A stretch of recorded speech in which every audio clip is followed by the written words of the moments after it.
Welcome, and thank you for joining me for Cultivating Connection and Compassion in the Online Classroom. I'm Julie Sochacki, Clinical Professor of English and Program Director for English Secondary Education in the College of Arts and Sciences at University of Hartford. So we are in unprecedented times, and I think we can all agree that we need to step up and support our students to the best of our abilities. And also that the way that we do this may look different for all of us. There is no cookie cutter approach. There is no map that's been created for this. There's no right way to offer support. Today, I'm just asking you to reflect on your plan moving forward and see if you can integrate a bit more connection and compassion. I found this on Twitter and I thought I would like to share this because it's just it really aligns to what we're talking about today. If you think students are going to look back on spring 2020 and remember your Zoom lectures, you're fooling yourself. They will remember how you handled the transition. They will remember your compassion. They will remember moments of healing. And if I could add to this, I would say they will remember how you concluded the course. And the reason for that is that when we prepared our courses just a month ago, we could not fully comprehend the magnitude of our circumstances. As time goes by and we know more, we can do even better for our students. But it takes compassion, connection, and a dose of flexibility on our parts. We are collectively living through this traumatic, anxiety-producing time, and we're all looking for those moments of compassion. I'd like us to get into a compassion mindset and really reflect on a time when you've shown compassion in the classroom, or even when you've received compassion from others. How did that feel? And also, how can we cultivate self-compassion? So how can we be kinder to ourselves, giving ourselves permission to be human, permission to make mistakes and everything that goes along with it? There's many layers to self-compassion, but I'm a believer that if we don't have that self-compassion within us, it's very hard to give compassion to others. I'd like to share a standout moment for me that I've told this story many times throughout the years when I've had to step up and show even more compassion in the classroom.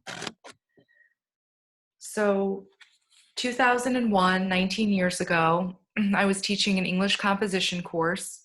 I was blessed with a classroom of engaged learners, and one student, Doug, stood out in the class as a helper.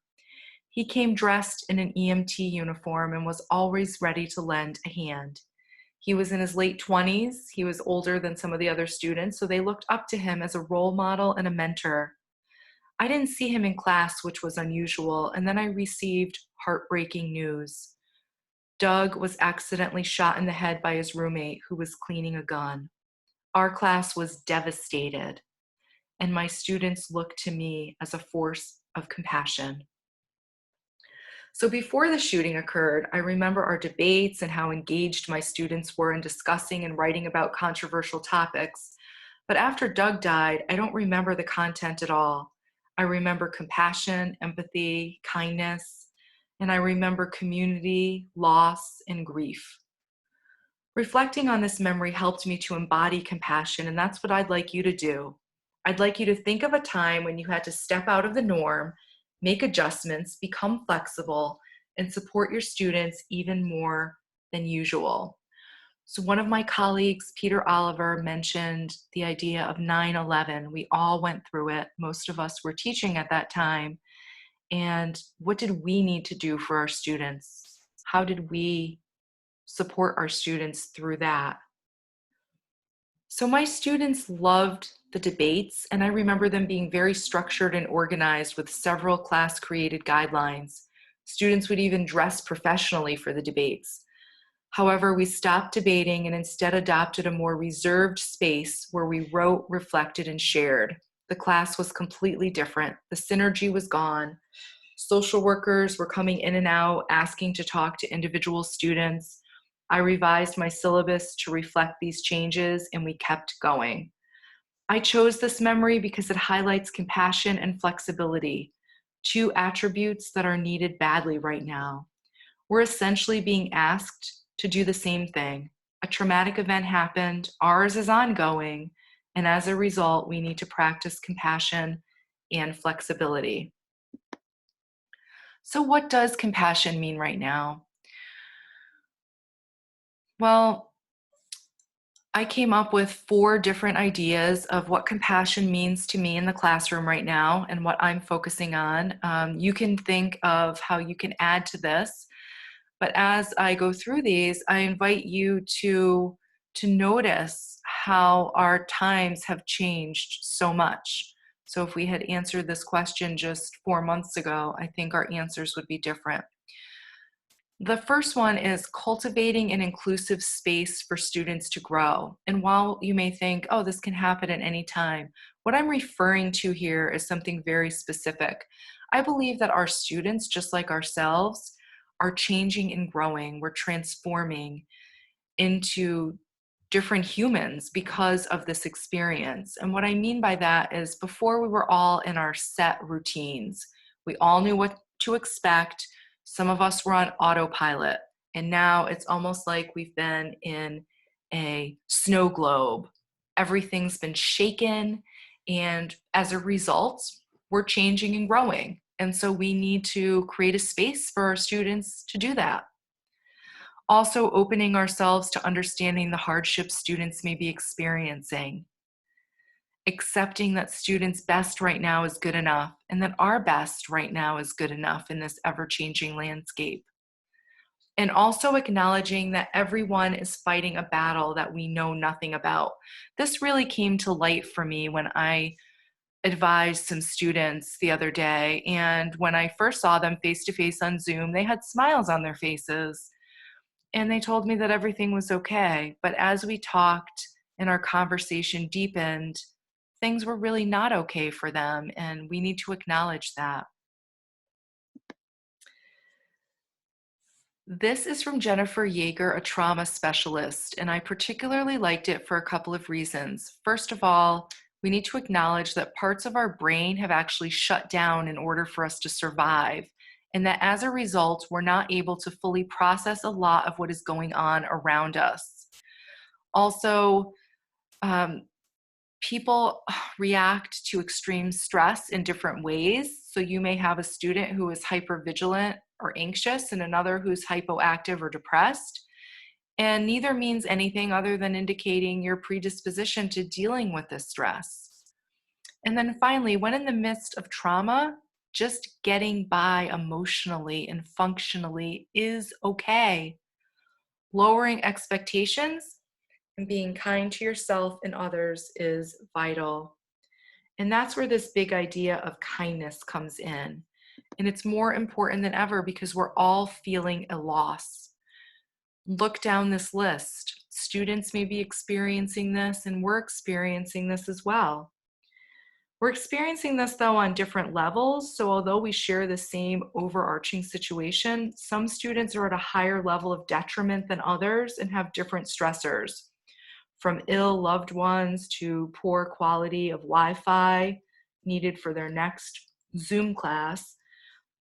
This is a volatile time because every week can look vastly different. But one thing is certain, in our own ways, we are all grieving what our lives were like before. And it's coming out in all different ways, whether overtly or quietly. We need to check in with our students and keep these connections going. So how are you offering connection in your course? So you can think about that as I explain to you just some of the simple ways that I'm practicing this in mine. And if I never believed in keeping it simple before, I believe in it now. So one of the things that I do is I just ask a wellness question about twice a week on the discussion board. And this has been popular because it's a question that students want to answer. Yes, it's not aligned to the content, but it is aligned to um, supporting our students and caring for them and taking care of the whole student. And so as I did these, I noticed that what I was really doing is I was trying to add to the mindset of gratitude, of practicing self-care, and of joy. And so the one that was most popular was post a photo that brings you joy. I actually had students posting pictures of their young parents with babies in their hands, smiling, and pictures of pets and of places that they either have been or would like to go. And there was lots of discussion back and forth about these pictures. And so something as simple as that brought joy to me and the students that day. Also, 5-minute recordings posted on Blackboard. So I did this initially to welcome students to remote teaching and learning. And then after my advising sessions with some of the students, they asked if I would keep it up. So every Monday morning, I record something very short. I'm welcoming them to the new week, letting them know what they can expect this week. And, um, I'm just going about doing it, like I said, waking up very early in the morning to do it, going into a quiet spot in my home. I have morning voice, and it doesn't matter. The outcome of this hopefully will just to bring some joy to the students and help them get on the right track for the week and offer some routine.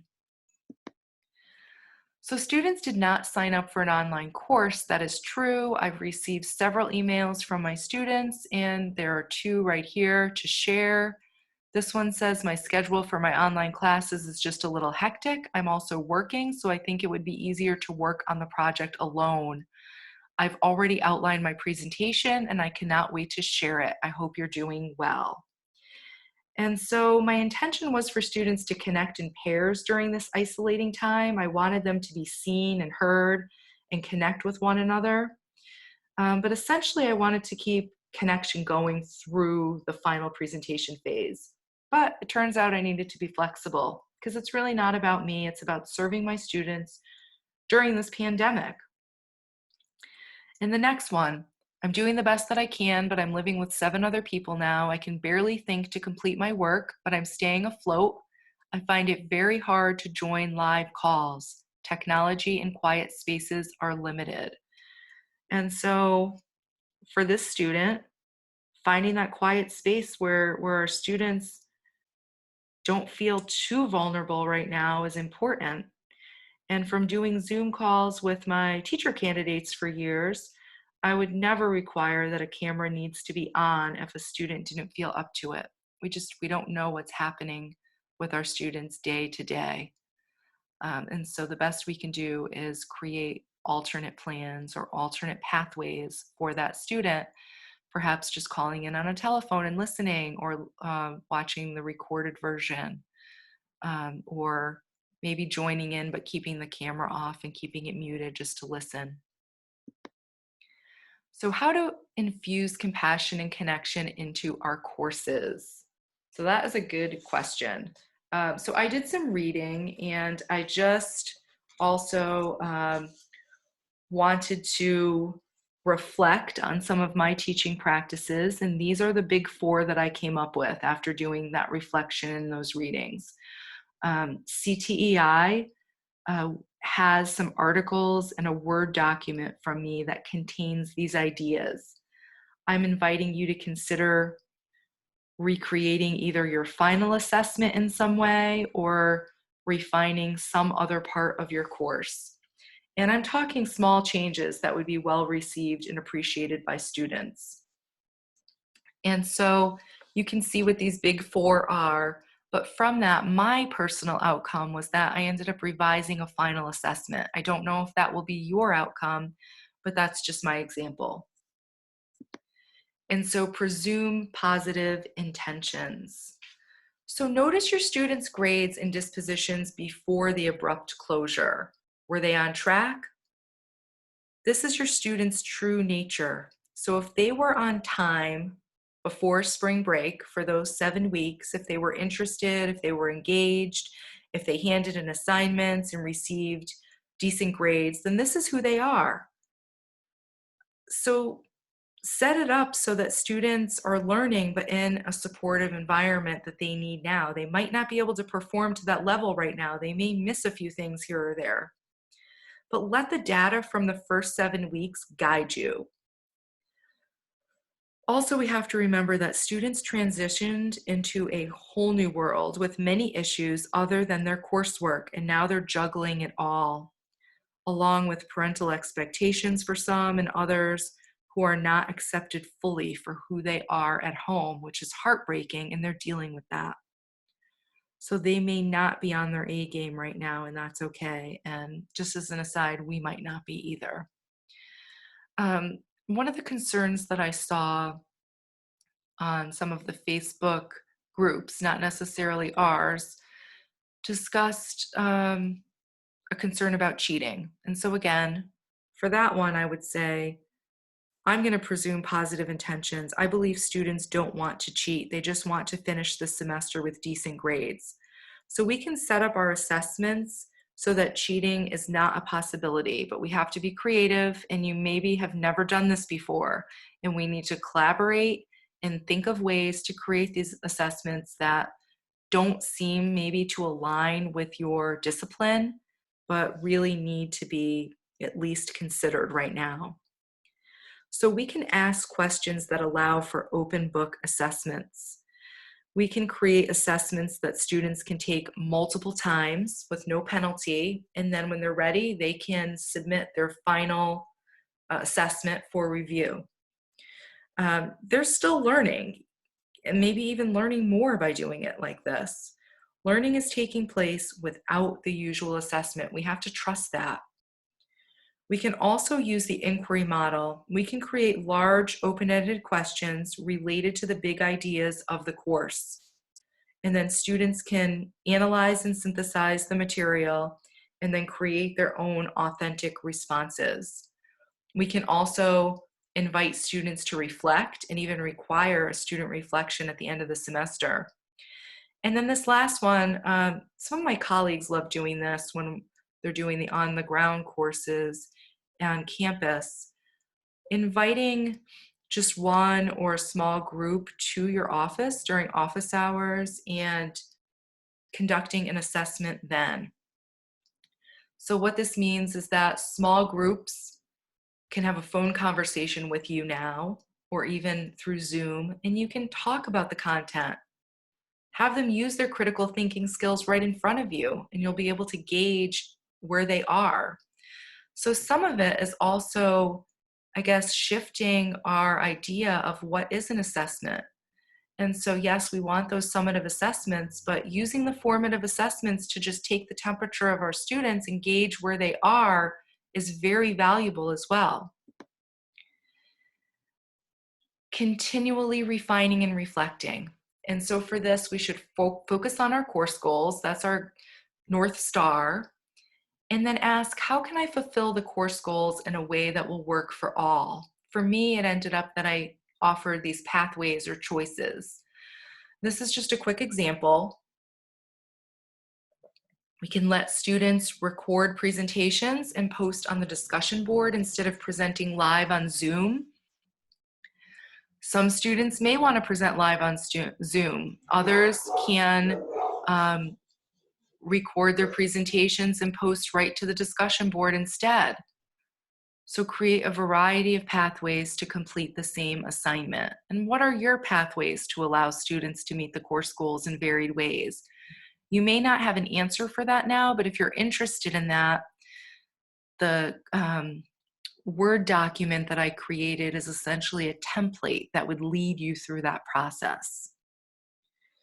So on March 30th, we may not have had the full picture and scope of what we know now, so the course may now need to change a bit. We can acknowledge that we created our online plans a month ago, the world was different, and as the virus progresses, more changes to your course may need to be made, even up to the last week, and that's absolutely okay. And now the idea of compassion before content. And this by no means means abandon your content. It just means students will not be in the frame of mind to embrace your content unless the compassion part comes first. So what can we do? Revise assignments, practices, teaching goals, embrace flexibility. For me, I modeled appropriate emotional expression for my students, And that came about over our first Zoom call after the teacher candidates were not able to be student teaching full time. They actually did not even get to say goodbye to their students in the high school or middle school classrooms. So that first Zoom call, I expected a lot of emotions to come up, but instead the first 5 minutes was rather quiet. And that's when I realized that I need to model the emotional expression first. And so that's what I did, along with some self-care. Part of our program, a hallmark of our program is teacher resilience and self-care. And so what better time to practice self-care than during a crisis situation? And then experiment with trial and error. Meet your students in the present moment. Do frequent check-ins. If you haven't heard from a student, just send an email one-on-one. Students really appreciate that. I started this practice in January with my grammar course, and I noticed that if a student was absent and did not email me to let me know, they really appreciated when I reached out and emailed them. And when I said, "How are you? We really missed you. This is what we did in class today. I think you would have loved participating in this." And then rework your course for these changing times instead of replicating your course online. And we can all fall into that trap. I feel like my courses were very similar to the original course that I had started in January. And over time, I've made these small adjustments.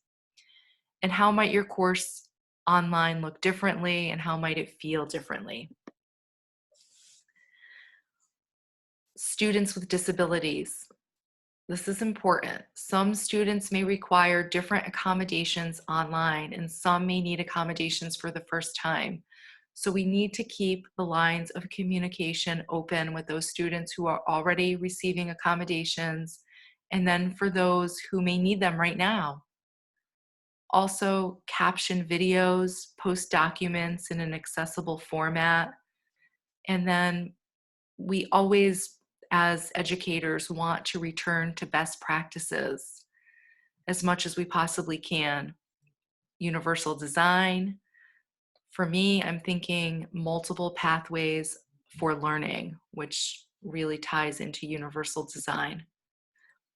And then Rob Jenkins, associate professor at Georgia State University, said to students, "Do no harm." I can promise you to this: I will do everything in my power to make sure you are not harmed by this transition in any way, that you have a worthwhile learning experience in a way that is accessible and unintimidating as possible, and that your grades don't suffer. That is my commitment to you. And I want to take the spirit of his message to students and integrate it into my teaching philosophy for the rest of the semester and beyond, because we first need to do no harm, and then we need to try to prevent any additional harm. So how have you incorporated these big four into your courses? Presume positive intentions, continually refine and reflect, choose compassion over content, and do no harm. For me, this led, as I said, to an outcome of a revised final assessment. So in revising an upcoming assessment, I ended up creating a variety of pathways for students to complete the same assignment. And what are your pathways? You might not know yet, or you might have pathways. But what is the course goal related to the assignment? That question really helped me. And then what is the big idea that students should take away from this assessment? So as long as my course goals and those big ideas are being honored, I realize that there's multiple ways, multiple pathways for my students to reach that end result. And so this is my example of how I needed to be flexible. So to meet our course goals, students plan to prepare an interactive grammar presentation for the University High UHSSE English Language Arts seniors. And the topic was essentially, what English grammar do you wish you knew before coming to college? And so my class was going to give a workshop and presentation to the seniors to help them prepare for college as it relates to grammar. So we were excited from January and started making all the plans, and everything we did scaffolded to this big event. And although I worked hard to create a community of learners, when everyone scattered off of campus in March, I thought I would take the guesswork out of the course and share our new project. I decided that working in pairs on Google would be best because we could still share it with UHSSE since they are a Google Classroom school. Also, I thought about bringing pairs of students together to create these, to address the access to technology question, allowing students to just talk on the phone or over FaceTime. It didn't have to be formal like Zoom or WebEx. And I imagined that my students would have a connection, a buddy from the course, and collaborate on the project and not feel so alone. Well, the emails started coming, and some said it was easier to work alone. Would the slide count still be the same? How would grading work? So I created several pathways. I gave the students choices, and I'm still refining this plan now because every time a student asks a question, I may be refining it a bit because we're finding our way together. The students are working independently and in groups of 2 or even 3 to complete this in time to share the Google Slides and Google Forms with the high school seniors. And they want to get feedback on the assessments that they created. But everything is in flux. And we have to realize that that is okay. We're trying our best. And so creating the pathways to an end result, I think, has been my greatest achievement in these uncharted territories because it's honoring students and the way they learn and the way they eventually will be assessed at the end of the course. So I'd like to offer you some advice from faculty around the country. I found this in a video on the Chronicle, but I thought it was important to actually type it out so that we can see this. So the question really related to faculty. Can you give us some advice for remote teaching and learning on the spot like this? What do you advise? And the question asked nothing about compassion in the classroom, yet I noticed that most of the answers revolved around compassion.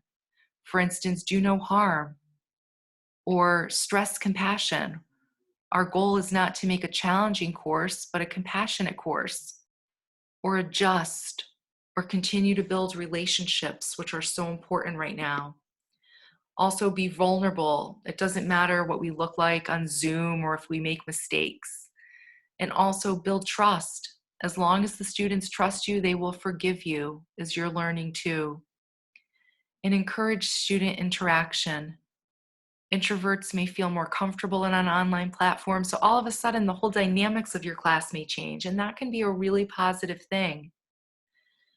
And then I really like this one, carpe diem, stay in the present moment, don't fret, practice mindfulness.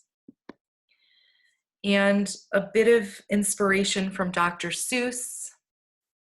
I will teach you in a room. I will teach you now on Zoom. I will teach you in your house. I will teach you with a mouse. I will teach you here and there. I will teach you because I care. So just do your very best and do not worry about the rest.